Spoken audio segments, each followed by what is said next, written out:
భరిస్తే మనకి ఇక్కడ జనాలకు పెట్టడానికి ఏముండదు. ఉమ్. ఇప్పుడు వీళ్ళకి పిఎఫ్ డబ్బులు ఇవ్వడానికి డబ్బులు లేవండి ప్రభుత్వం దగ్గర. అది ఎందుకు ఏళ్ళు ఎక్స్పాండ్ చేస్తున్నారు, 58 ఏళ్ళు, 60 నుంచి 62.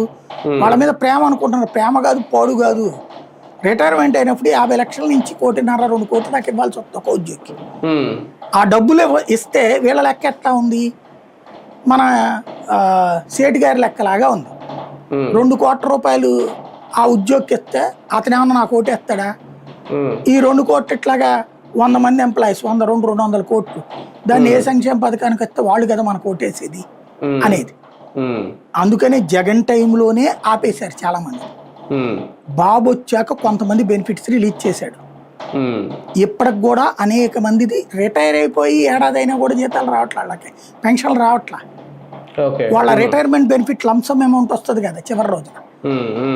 14-19లో బాబు గారు లేకపోతే కేసీఆర్ గారు ఎవరో కానీ ఒక నిర్ణయం తీసుకున్నారు, బాగా గుర్తు. ఏంటంటే రిటైర్మెంట్కి ఒక నెల రోజుల ముందే అతని ఫైల్ అంతా క్లియర్ చేయాలి. రిటైర్మెంట్ రోజున అతనికి సన్మానించి డిపార్ట్మెంటల్ హెడ్ అందరూ కలిసి, స్టాఫ్ అంతా కలిసి ఆ డబ్బులు చేతిలో పెట్టేసి పంపించాలి అన్నది. మరి అది బాబు గారు కేసీఆర్ గారు గుర్తులేదు.